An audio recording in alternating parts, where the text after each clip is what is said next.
You're listening to the We Are Libertarians Podcast Network. Find all of our shows at wearelibertarians.com. You're listening to the We Are Libertarians Network. Learn more at wearelibertarians.com.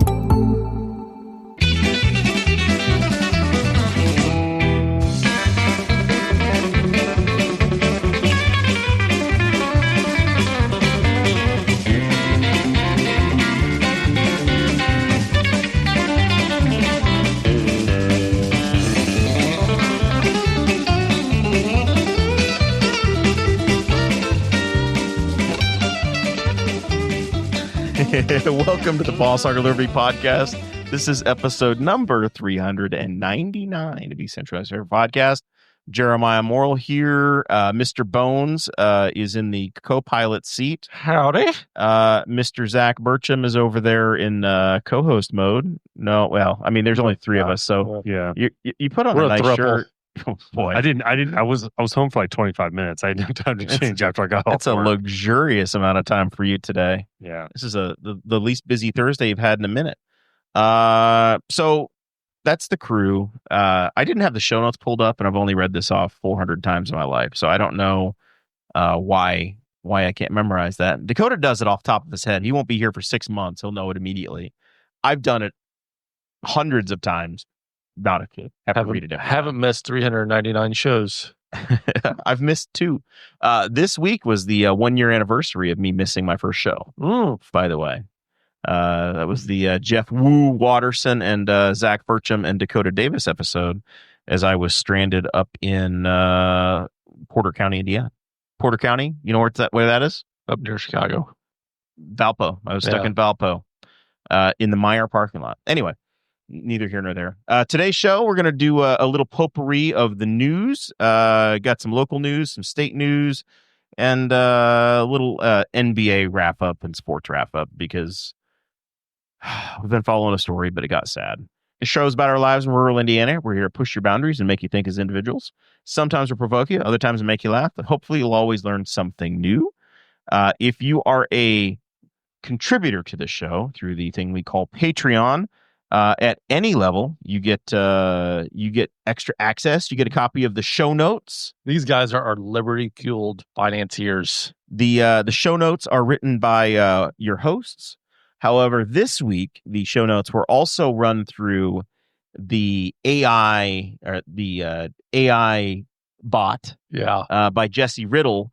So there's an Alex Jonesed up version of them available in the special Patreon Facebook group that you get. You join at any level, you get the show notes dropped in there. You get to interact with us, BS, joke around, whatever. See what snacks we might have brought. This week there's no snacks. No snacks. What the hell?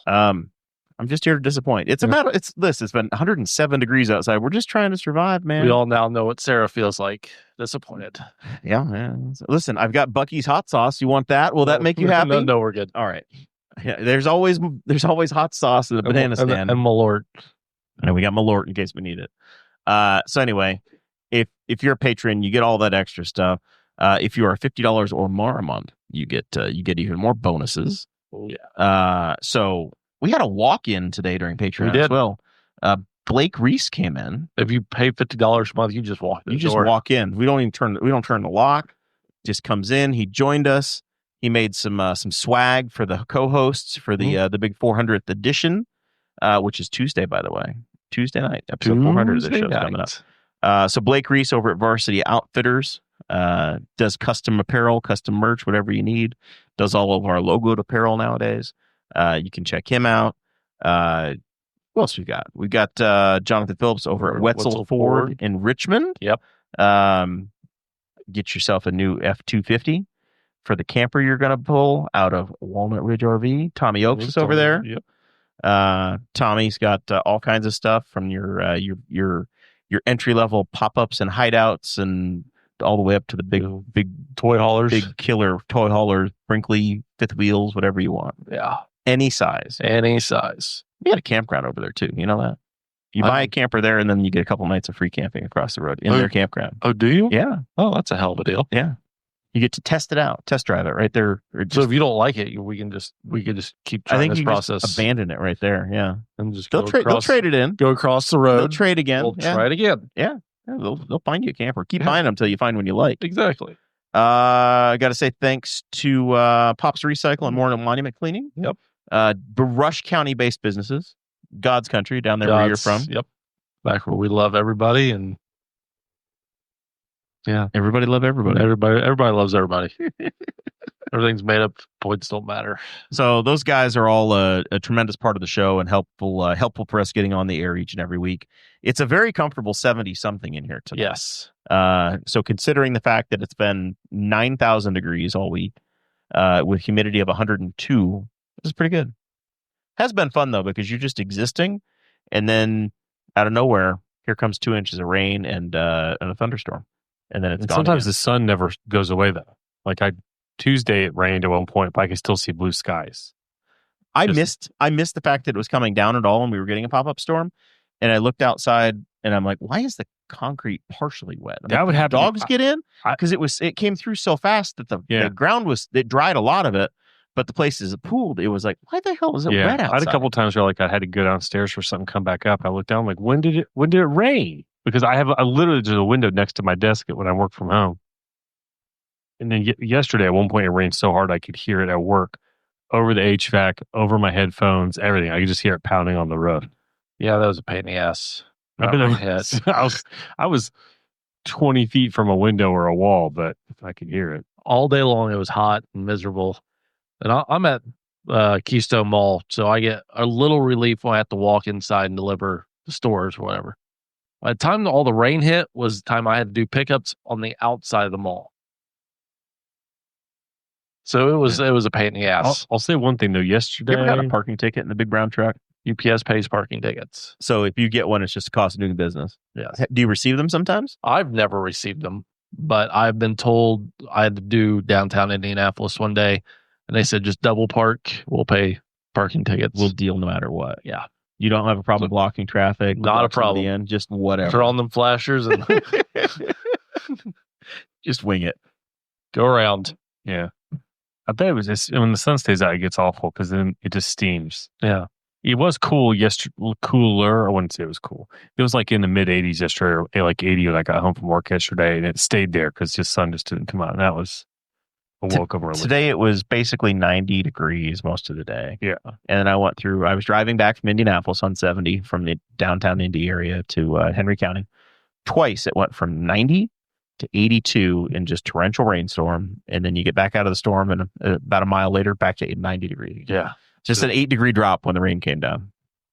That was our existence. Next week's supposed to be a little bit better.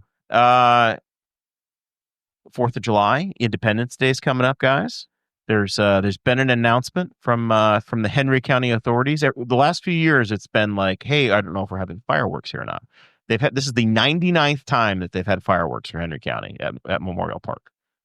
99th time. It's been on life support. It feels like for like 5 years now. When I was years ago, I was on the park board, and I think it was in this era. I don't know if I was on the show or not at that point. I think I was I think I'd been off of the show. It was right around the time the show started. I was leaving the Memorial Park board, and we had a bank that sponsored, and I think it was like a $10,000 donation every year, and that pretty much covered the bill. This year, now basically 10 years later, they've approved a $30,000 outlay. Without a major sponsor so the park is having to go business to business, and the park board is now actively fundraising, trying to find it. So yeah, that's why we have this near community crisis every year of, hey, we got to have fireworks, reach into your pockets, everybody, and let's figure out a way to pay for this. I know people would 30 grand though is a lot of money. 30 Just is a lot. light on fire. Here's one thing though, too. Yeah, literally light on fire. I do wonder why they don't, and I see people like, no, charge to park at the park. And I mean, it could literally be like $2 or $3 or something. So our friends over at the Courier Times put an article out from the latest park board meeting. And they said that, so for some reason they referenced the 1992. Maybe it's the 1 year they counted, but in 1992 they said they had 20,000 people with it. Yeah, I was just the $2 a car. charge is $1 40 grand. You too. make money on the thing. Yeah. If Now that said, everybody would have to drive their own car, but whatever. $5 parking, it'd come pretty darn close. yeah, I mean, it would cover if you did $1 a car, and that's more than fair. Like nobody's. I don't know how you can complain about $1. Oh, have you met people, Zach? I know. Okay, I didn't say people wouldn't. I said I don't know how you. I don't know how you would could. look yourself in the eye. I But don't know how you sleep at night. but like it would cover a chunk. This dollar is the only way I was going to feed my child, and you're gonna steal their fireworks away and charge me for it. And their food. It's a public park, Zach. They charge you to sit in a shelter house, eat lunch on a Tuesday, don't they? Or tried to for a while. Yes, I would almost bet you could probably see it from a lot of places in town. You can, but the best they do a really nice mix, but they do usually have some low stuff too. And where they shoot them off and where people park is kind of in a valley. It's in the Blue River Valley. Yeah. So you can see it from other places, but there's two big open fields. One, I guess, I'm not sure where they bounce it around where they've been parking people where they put the fireworks.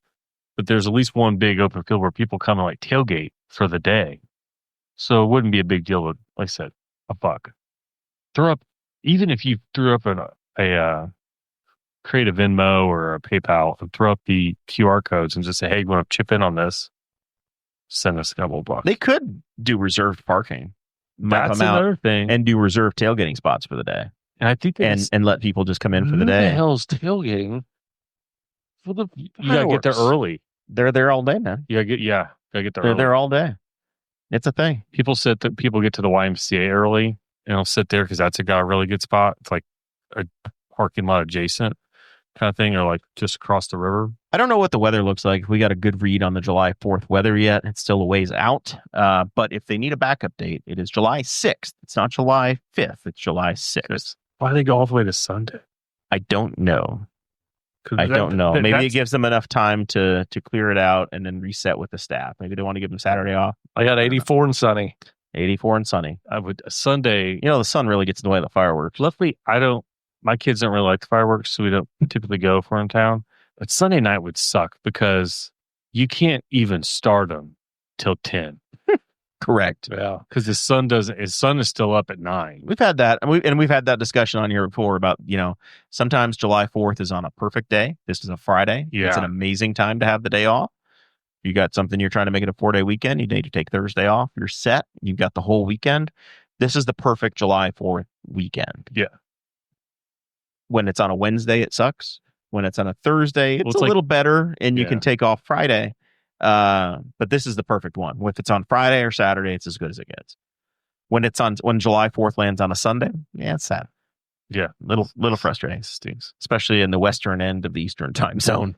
No, because I think everybody then just My employer would give me Monday off. So I think UPS would too. And if UPS does, But if it's so Sunday's that's not bad, something. but if it's midweek, if it's Monday through Wednesday, it's just like ugh. Yeah. I think I've said Monday's not too bad because then at least, hey, It's a 3-day weekend. It's a 3-day weekend. that's what I've talked about. Like I wish people would think about taking the holiday for an employee and splitting it half and half, giving them 4th of July afternoon off and the next morning off. So like leave at noon, come back at noon. So they can done. Saves me no gas money, Zach. I still Yeah. got to go in twice. You know what? The governor didn't give a damn about burning gas. So. I'm about to burn all of it. So I caught a Facebook van this week. First one in my life. Is it? First one in my life. Is it? buddy? Yeah, truly. Really? Honest to God. As much as you like to poke the bear, this is a first This is bam. the first time that it is poked back. Congratulations. I got a micro suspension in the unofficial Henry County Scanners group last night, which means I can't comment or interact in that specific group for a period of time. which is run by a guy who's been banned from other groups. Yes.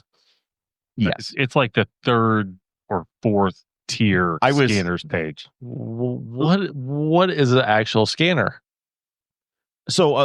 people, listen to the app that has the scanner and then they'll post information, and then every Facebook group devolves into the same. Is this thing? This is the old police blotter that used to come in the paper. It's the scanner, so it's the uncensored version to where somebody can post whatever the hell they want to post, and they're not going to worry about notifying the families, not all that crap. Yeah, I mean, but it turns into a community cesspool, as every local community Facebook group does. Yeah. So, yesterday, this is the problem with Facebook and people that don't pay attention and read the fine print and do things. A old 5-year-old post from the local newspaper, the Courier-Times, that was announcing, hey, the mayor has shut down all of the city parks. You can't go to the park. It's COVID. It's bad, whatever. The insanity we went through at that time. That post all of a sudden started popping back up. Somebody had commented or whatever, so it shows up in everybody's feed. Wow. So then somebody just copies that word for word and drops it into that Facebook group. And then they're why is the park closed? Are my reservations okay this weekend? Why is the mayor doing this to us? People they don't know how the hell to think for themselves or to stop and go, what? This doesn't make any sense. They just immediately take the bite and go. I merely said, because this is the theme we've had on here for a long time. Yes. I said, this is what happens when you copy pasta the local news. You really show. I had typed ass. I said, you really show your ass. I edited myself in an attempt to be a nice guy, and I said, "You show your butt." In that 20 group. that in that group. Jeez. 20 minutes later, I was banned. I was in Bye. trouble. So called into the principal's office. I'm gonna take the stripes, put it on my uniform here, and I'm gonna take that as a meme soldier. So I've received myself a Facebook ban. I'm in trouble. Yeah. Bad. Do you feel good about yourself? I'm a rebel, Dottie. You are the shittiest of the shit. I can't even hang with shit. I'm in that much trouble. That's the way it went down. So I got a chuckle and I said, well, this made the notes for the week. Never happened to me before. Never. I don't think I have either. I think I've got a warning. I think I've had some stuff deleted. I've got my hand slapped. Let's read it from this. Jeremiah dropped the truth hammer on a 2020 lockdown zombie meme. Zuck's algorithmic slapped a digital gag order censorship index pegged at DEFCON F. The answer, speak louder. That's why I have this microphone. Yes. Zuck doesn't pay for this microphone. Does not, as we broadcast on Facebook Live. This episode's going to get shadow banned too. Lean into the bit bones. All right, state news. The Indiana Economic Development Corporation, the IEDC. Are you familiar with these people, guys? Do you know who they are? I didn't actually know. I saw it existed. I'm like, I guess there would be one of those. Yeah, I think I was John McCain. This is John McCain's job. So this is a statewide organization, state level organization of which there's community level versions. Oh no! So I have not logged in on this laptop. Ruh-roh. So the Indy Star subscription that we pay for, that I have linked to.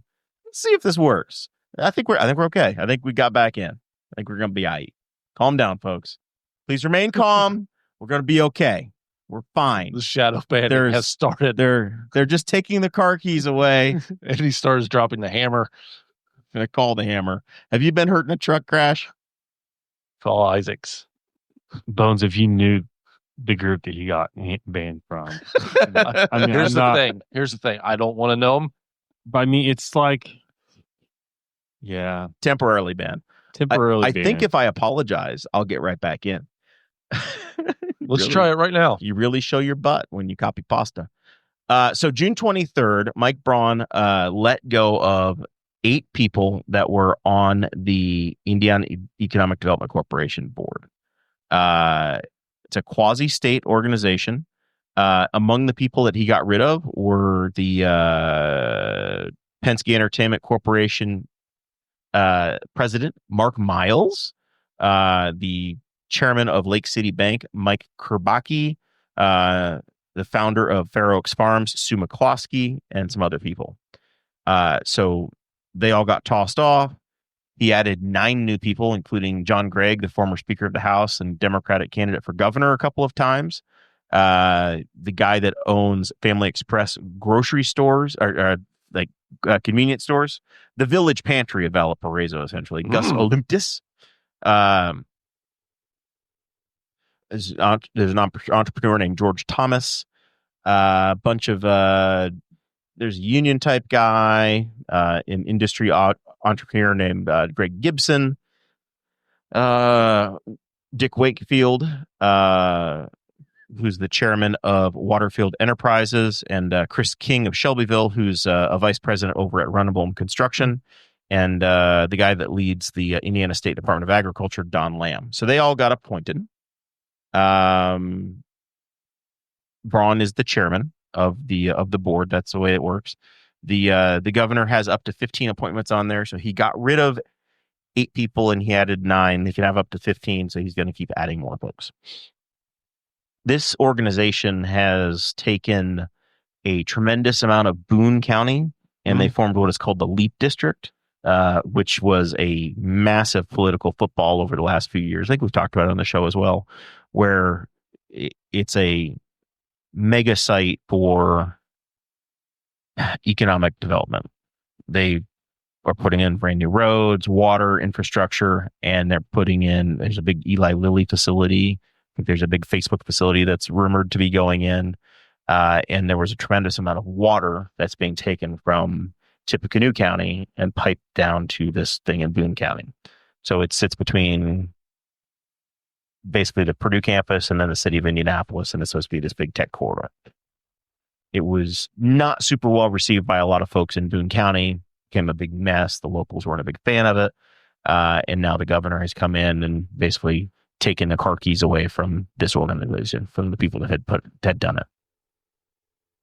Interesting story. Not entirely certain how, what his vision of it is, but he got rid of all these people. That was announced 3 days ago. Today, the fine folks over at the Indy Star said, hey, by the way, we compared the names of the people that were appointed to campaign contributions. Damn it.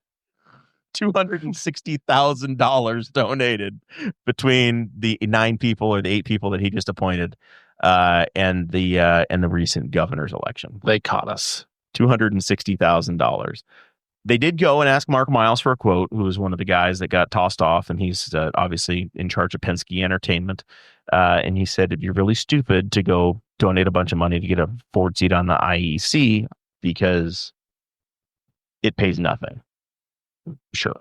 Okay, it I doesn't guess. pay anything, But there's a lot of power. power right? and enrichment opportunities. So Chris King gave $35,000. The guy from Runnable Construction, the guy from Family Express convenience stores gave $35,000 to the gubernatorial campaign and $7,900 to the Senate campaign. His company also gave $25,000 in the governor's race through a PAC. So big money.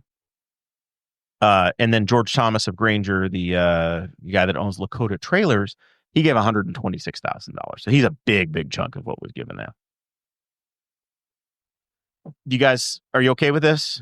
Rick, you go, or do you say, hey, listen, the guy wanted to put local business people on. Of course, his friends are going to be the ones he appointed. And of course, his friends are the ones that are going to have given him money to become a governor. How do we feel? What's your gut feeling? Because it's a little bit shifty, a little shady. It'll be interesting to see if any changes, like if there's any. It'll be interesting to see if things that they do then immediately are beneficial to themselves or to the governor on like an outside the office thing, like personally, and see if there's the influence obviously just stretches on. If he gets into like. It's kind of flirting with Diego Morales vibes when you're like taking your, like I would go out of my way. I think I would try if I cared about ethics to not appoint campaign contributors to positions, because there's always somebody else that could do it. Like these aren't necessarily These aren't the only people that could. Yeah, these aren't the only vision. people that could be capable of handling. The last two governors did not have board members that gave it nearly this level. So this is not it happens every time. Yeah. According to the Indy Star reporting here. And they do quote politics professor Laura Wilson from the University of Indianapolis, who said the IEDC has been a political football over the last 12 months. It's not just an innocuous small board on the periphery that nobody's heard of. This board's a big deal. Yeah, I think I read that they're being audited or something. That the governor ordered some kind of investigation into how they were handling finances, because they're not very strictly controlled by anybody. Correct. They're a quasi-government organization. So they just kind of get to go out and do whatever they want to do.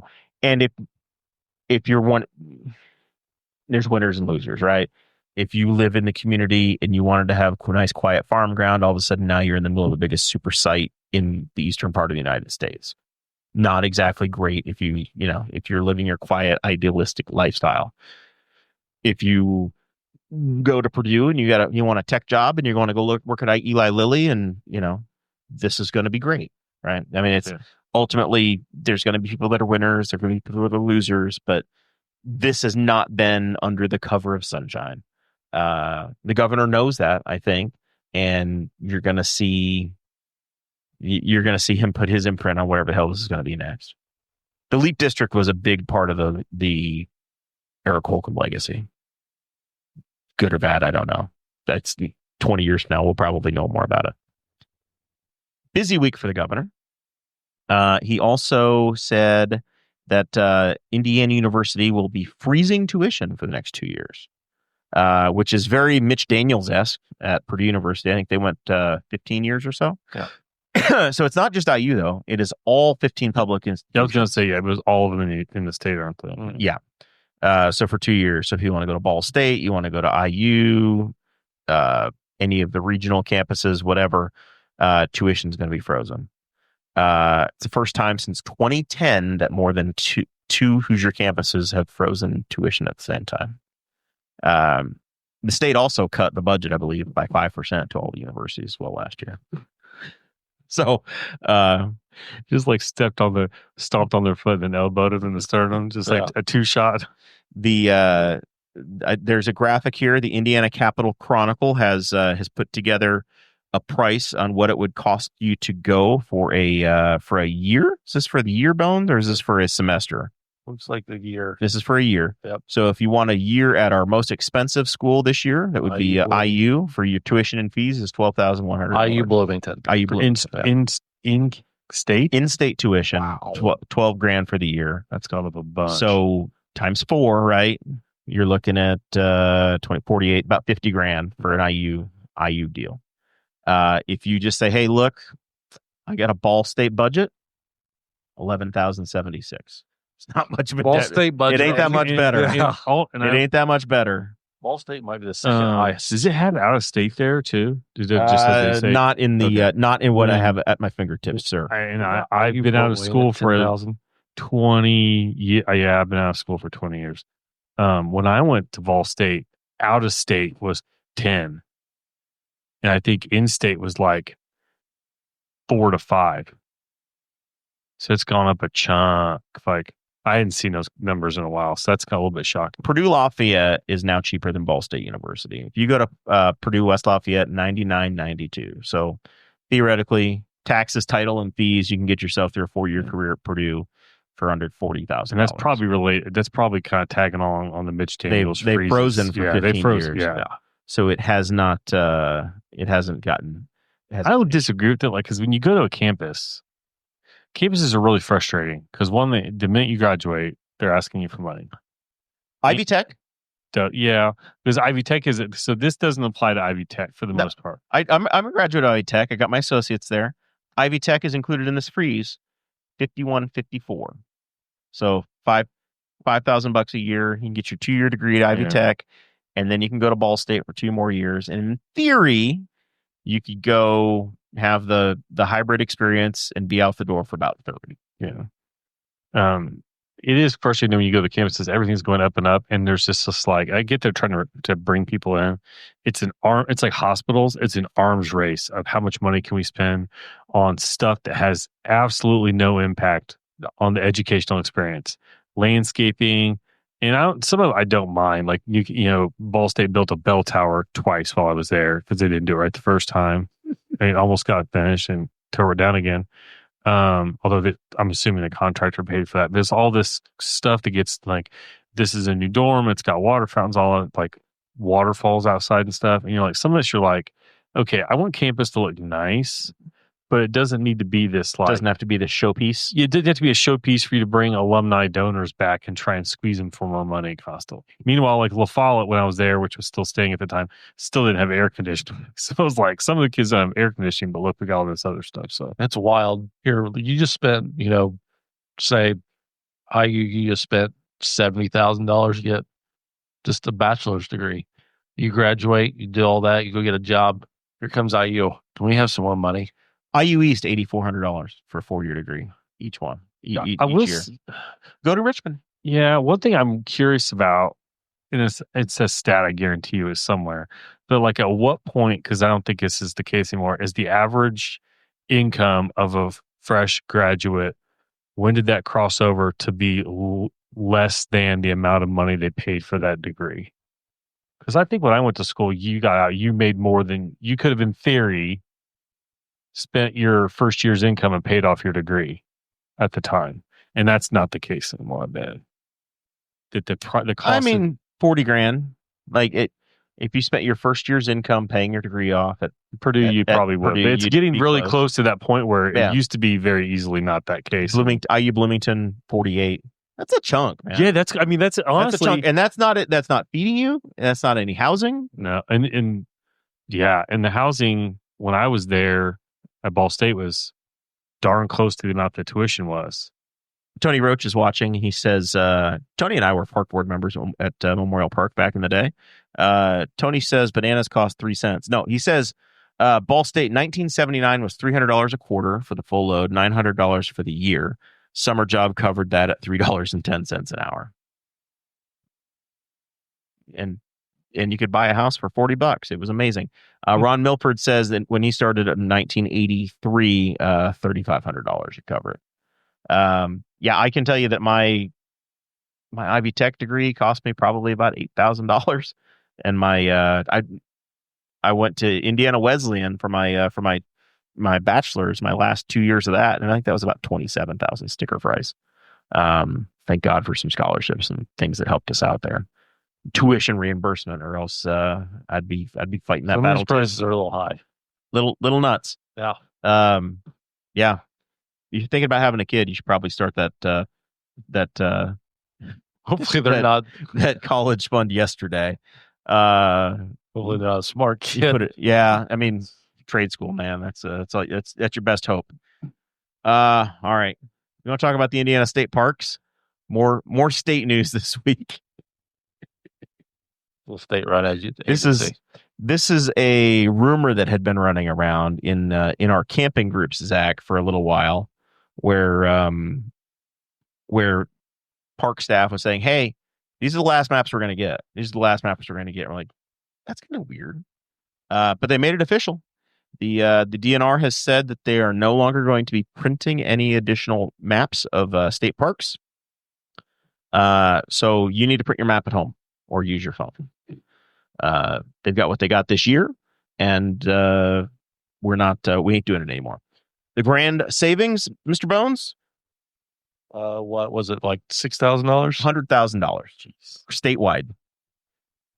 No, So for first, no fucking way are you spending $100,000 on fucking maps. I mean, there's a lot of maps because there's a lot of parks. There's generally at least there's 2 to 3 maps per property, depending on what the property is. There's usually, if there's a campground, there's a campground map, and then there's a property map with Maybe a trails. trail map. Maybe and with the property map probably has the trail map on it. But I checked into a Brookville place over the weekend, Quakertown, and I think they gave me a stack of papers that were about a 1/4 inch thick, maybe a 1/2 inch thick. I had all of the maps and all of the here's how to be a good customer. Here's all the activities we had. They did a lot of printing. So for a place that's going, hey, we're not going to print anymore, they gave us way more than I needed to have. But they don't have hey, you can pay for a map. They're not going to have maps for a fee. It costs you $7 to get in a park right now. Yeah. Right. They didn't just say, hey, you know what, we're going to tack up another 50 cents and we're going to include a map. That didn't change the entry fee. Nothing. We're just going to get rid of it. How much does it cost to get into the park and camp at State Quaker $7 State to Park? get in. I think it's $75 for a weekend. Okay. So Yeah. an electric site for 2 nights. So that's- Check in Friday, leave okay. Sunday. Okay. And then you have to pay your admission, your daily admission once. That's either $7 to get in the first time or or $50 $50 a year. for a pass. So And, Yeah. and then $80 for the week. That's an in-state rate. If you're if you get Illinois plates, you're going to pay through the nose. Oh, really? Oh yeah, we charge you more, Oh, like 11 or $12. And then if you want to get into the frustration part, you go to like Summit Lake, and after Friday night, you'll never see a staff at the gate again for the campground. DNR says they spend more than $110,000 a year printing maps for the public. So can we sell Diego's car and buy maps? no. One It's car darn would have paid for close. this. Yeah, one car. I have legitimate safety concerns because you and I have been to a lot of these parks. You get out on a trail, there's no way you get on a trail, you don't have a map necessarily of what the trail should have been. You say, I'm going to pull up my phone. Go to Spring Mill State Park on some of their heavily wooded trails, and hell, you're walking through creeks at times. There could be a flood or whatever. Your phone's not going to work. You're not going to call for help. You're not going to download a map because you can't get a signal. You're just hosed. And the maps, the PDF files are not that. I've tried to download the PDF files to like my Google Drive. They're not that handy on a phone. No, you got to rotate them. They're sideways. Yeah, they're not designed to be on a phone. It seems like it's one of those things that I immediately, when you brought up the chat, I was like, I would gladly have a checkbox that said, "Would you like to pay $1 to have maps provided, like to get and like to so they could see that?" And say, oh yeah, because when you get there, they always have like a little packet assembled, and it's true. Depending on how stingy the park is about certain policies and procedures, you'll get a stack of paperwork about emerald ash borers, leash rules because they're pounding that one the last couple of years. All kinds of like activities from the camp, from the naturalists and stuff like that. Like I gladly say, yeah, I'll pay $1 to get the map, because a lot of people like to also take the maps for the campgrounds, and they like to go on a walk with a highlighter, and they'll mark all the campsites that they like, and they might mark out the ones that are not possible, whatever. So some people use them and like put them in binders and stuff. I just don't know why we don't still charge for the map. And Charge like $5 for the map. Yeah. Everyone's gonna pay it.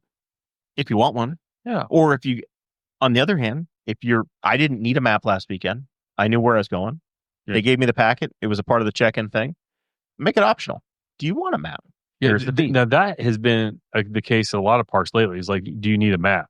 And I'll be like, oh yeah, I'll take a campground map, or I'll take a property map. If I know I'm going to go for a hike, I'll take a property. Because like, are you going to get lost at like You go to Mountain Brown State County, Park you could and get lost. Yeah, Brown Brown County, County you could, but like with like Mountain State Park, you can get lost. Maybe not, but their trail system is like a web, so you could get lost in there. And The map tells you what the hell the options are. Yeah, and you kind of I used it's not Indiana State Park, but whatever, it's all the same. Ohio, I went at the park I went to spring break. There's times I had to check routinely to figure out, okay, where am I at based on, okay, I just ran into an intersection. I could look, okay, this is where I'm at, because the state parks are also short staffed. So some of them are becoming harder and harder to maintain and have all the markings up and everything you need, because the staff are just trying to keep up the park at a basic level. I still do not understand how the state parks are 91% self-funded, yet how they get hacked so hard and how it affects them so much. I guess 9% is a lot. So We are in discussions with a park advocacy group to have some of their folks join us. Yeah, So I'd love to. We're going to get some people out here this summer that are going to explain how their funding works. Yeah. And if people the stat I've seen how to online support it. is From 91%. the non-camper, non-state park person in this group, how much have prices gone up?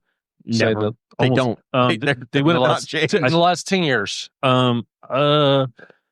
I think the campsite rates have gone up like $1. They went up $1 like in the last year or two. Very minimal. I think it went from $30 to $31 for an electric site.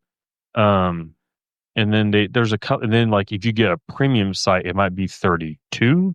And I think at Prophetstown, at least, I think if you're doing like a 3-day weekend on a holiday and a full hookup site, you might spend $150.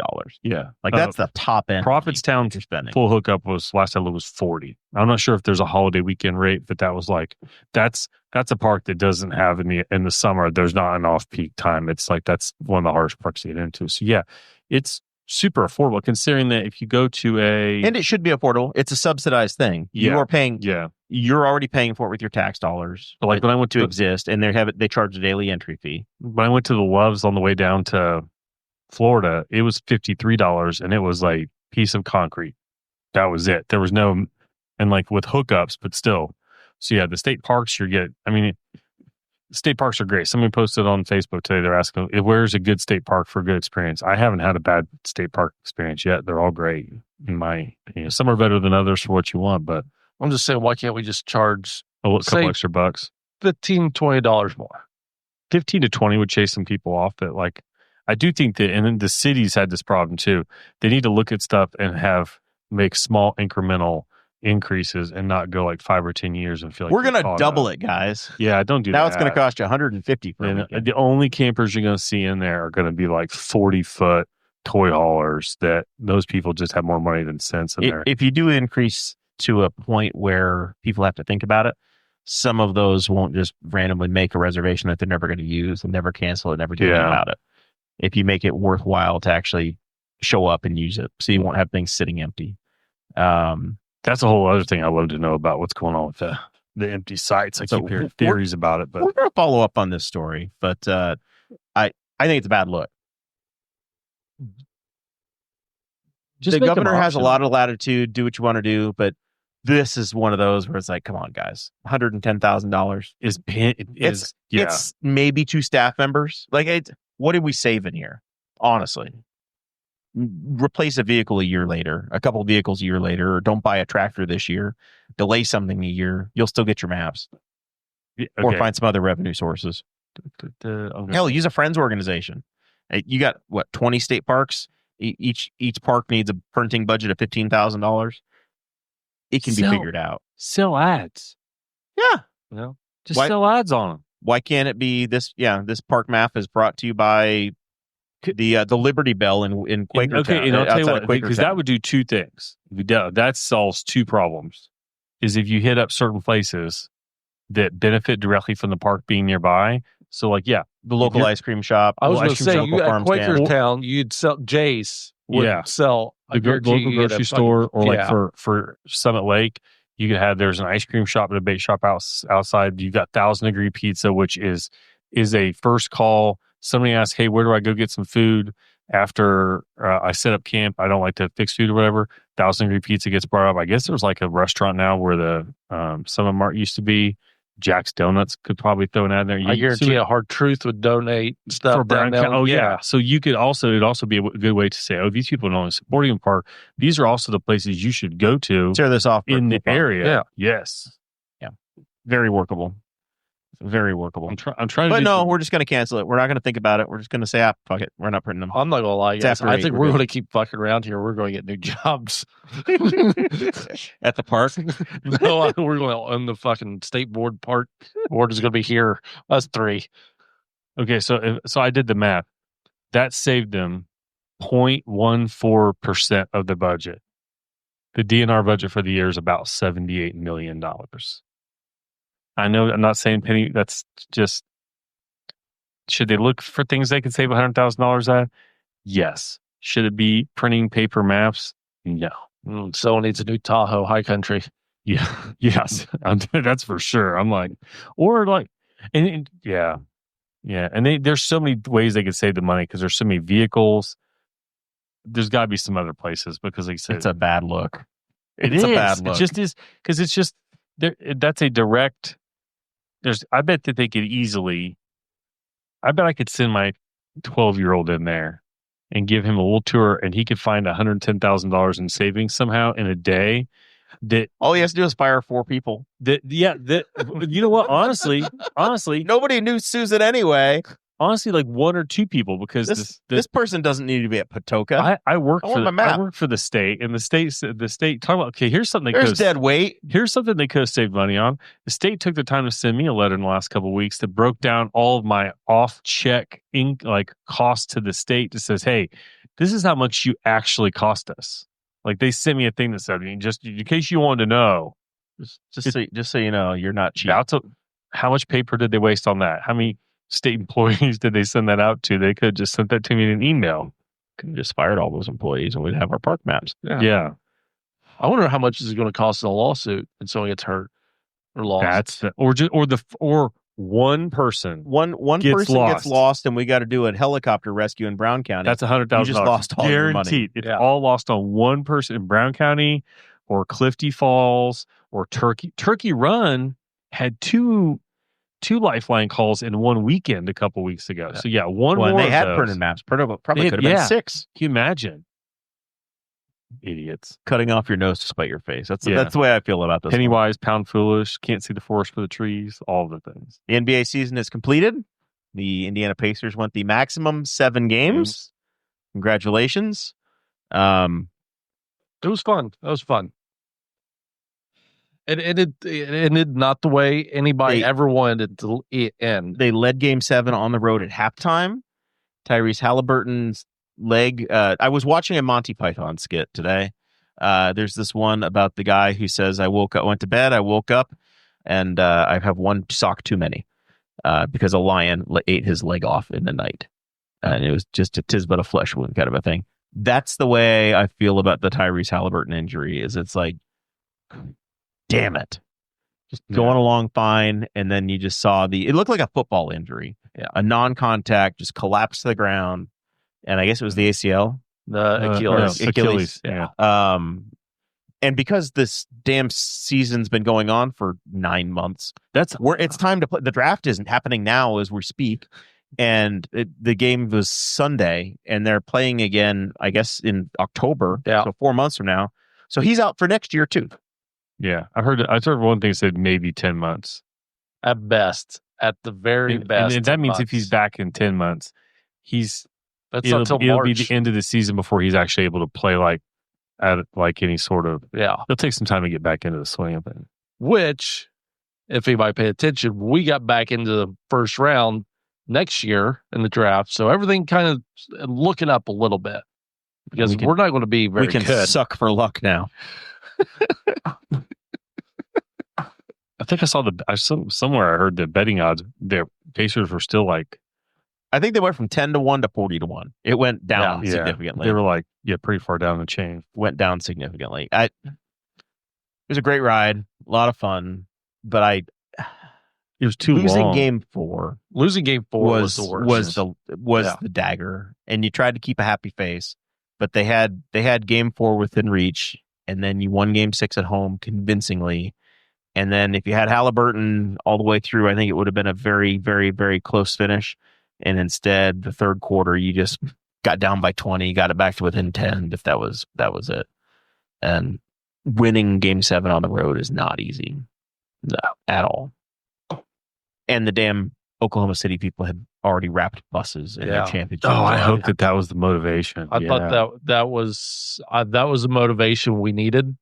Not that we needed any more motivation, but I think we had the game in the bag until Hollywood. I guess it worked out for them, but how did they not have those hidden? I get doing it. I don't get allowing anybody to see them, especially the other team. I don't know why you'd even have it done. I mean, because the parade's not going to be for another day and a half. Oh, I could see him throwing people on the thing that night or whatever. But you all looked at me like I have 3 eyes on the Monty Python thing. Nobody knows what I'm talking about. I know some of their skits. I don't know all their skits. This is I'm going to play you a little audio here. Just we're hang going on. to get shadow banned. It was during the night. Don't. Whole leg gone, eh? Yes. How's it feel? Stings a bit. Well, it would, wouldn't it?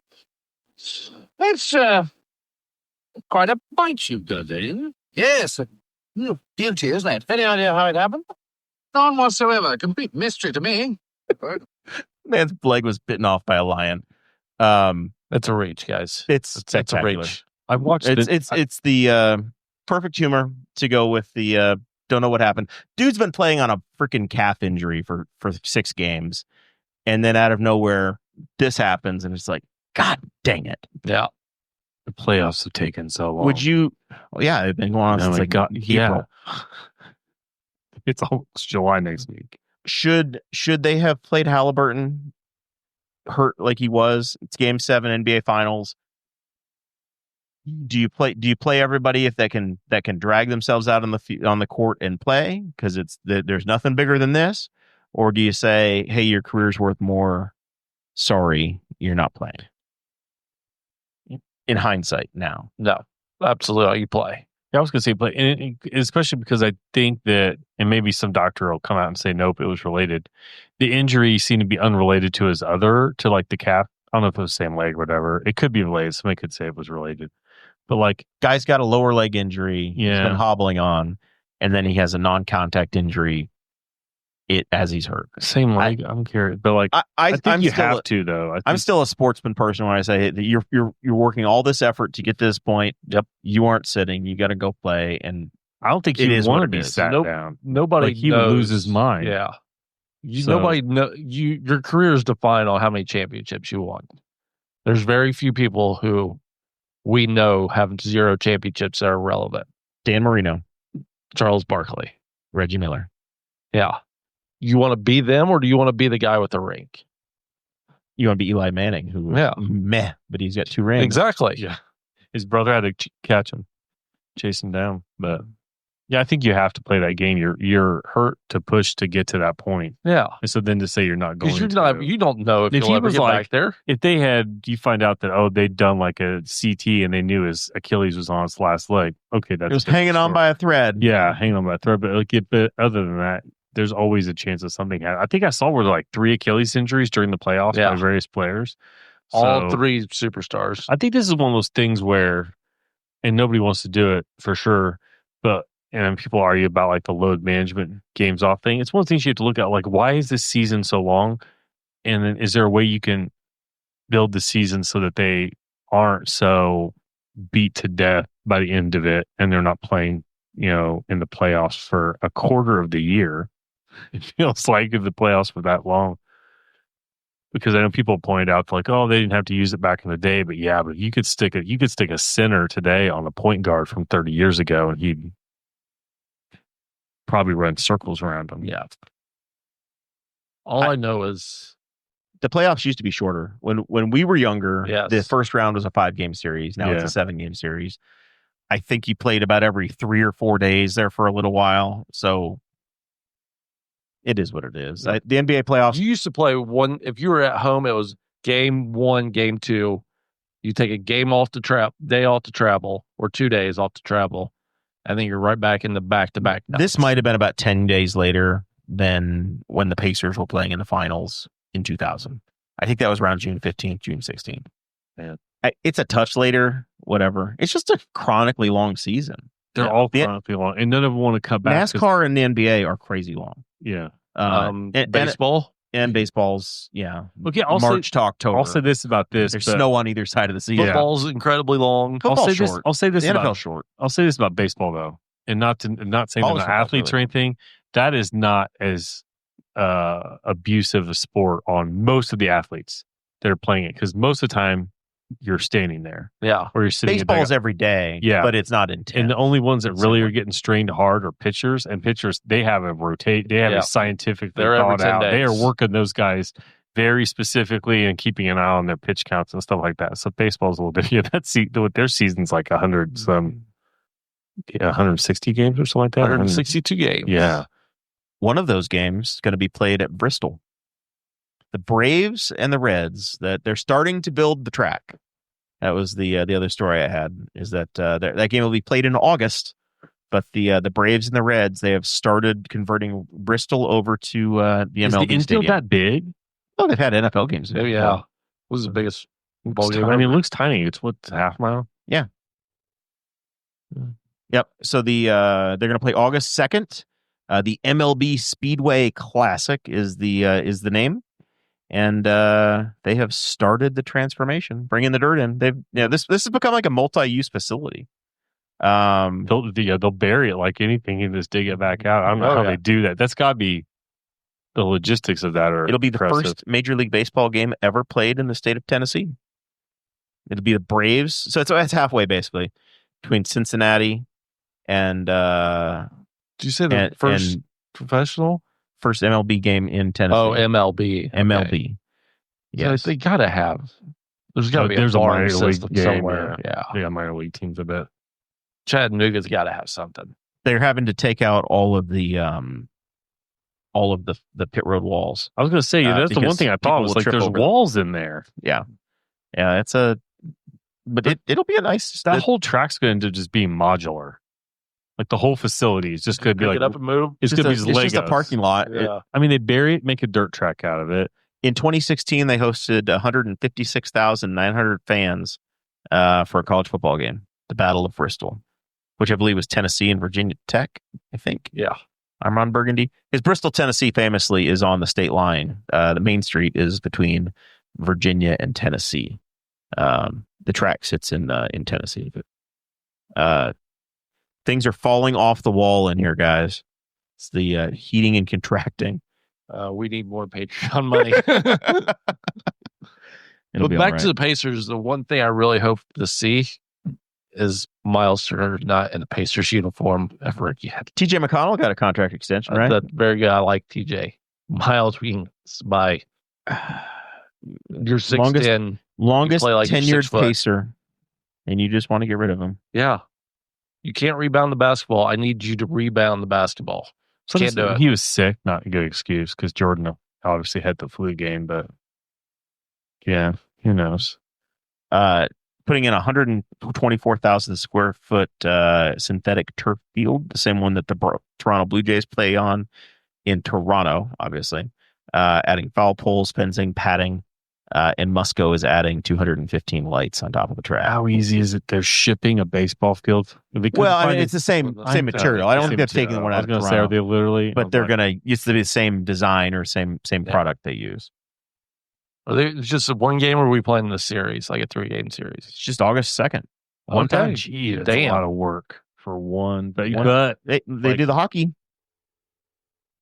17,500 tons of gravel to level the infield off. And they're bringing in Pennsylvania clay. The Tennessee clay is not good enough. No. 340 tons of Pennsylvania clay will be the playing surface. That's the stuff when they're like building, because that's what they did when they did the Rose Bowl games. Is they Rose Bowl race is they like laid down a temporary surface and then laid down pavement that they then just tore up when they were done. Correct. And I'm just like, how's the money work for that? Like it's just, all the cost of doing business, I guess, but you have to make money. That's your sports update. Zach, Road America happened this weekend. Yeah. IndyCar, the Red Solo Cup car won. I'm retarded. Alex Palou. Are you okay? Yeah, I'm just retarded. What'd you do? I was like ready, I took Zach's advice. I had everybody signed out the damn grid thing. Okay. Like everybody's contract is up. I just need to pick new teams. You never chose your new drivers? Never chose anybody. So you didn't lose any money. I didn't lose any money. You earned no points. No point. You earned no points in the Boss Hog Fantasy. I don't think I have any openings. Well, you did about as well as you would have if you were Penske. You had Penske cars there at Gateway. Yeah. I dropped 2 spots back to 33rd.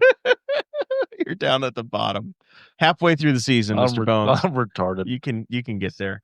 Mid-Ohio is coming up next week.